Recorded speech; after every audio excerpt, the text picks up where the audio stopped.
Un truc qui peut être bien pour les titres, c'est de les aligner éventuellement sur la droite. Donc dans la palette paragraphe, on va tenter un alignement sur la droite. Comme ça, on s'éloigne un peu du look document Word pour d'aller vers quelque chose qui est un peu plus sérieux point de vue mise en page. Alors vous allez absolument éviter de faire des titres et encore moins des paragraphes. Il faut éviter de faire du texte centré. Ce n'est pas très gracieux.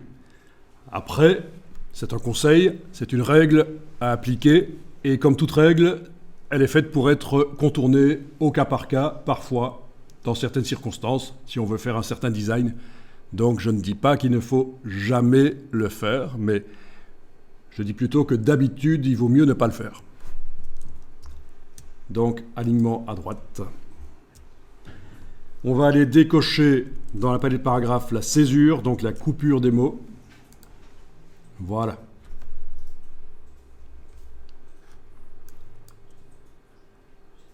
Attention, si vous augmentez énormément la taille du caractère,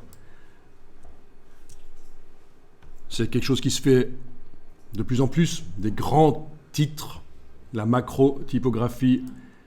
Si vous augmentez énormément la taille des caractères, je ne vais pas le faire ici, mais je vous le dis, dès que le mot le plus long du paragraphe n'aura plus la place pour se mettre sur toute la largeur de la colonne, eh bien tout le texte après va disparaître de l'affichage.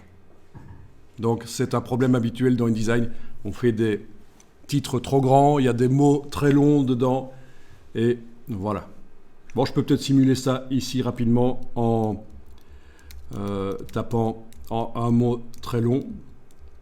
À un certain moment, normalement, quand il n'aura plus la place pour se mettre, et je vous rappelle que j'ai désactivé la césure, donc il ne peut pas se couper pour se mettre sur deux lignes. Voilà, vous voyez ce qui se passe. Donc là, touche suppression de caractère, et comme ça vous êtes prévenu que ça fonctionne comme ça.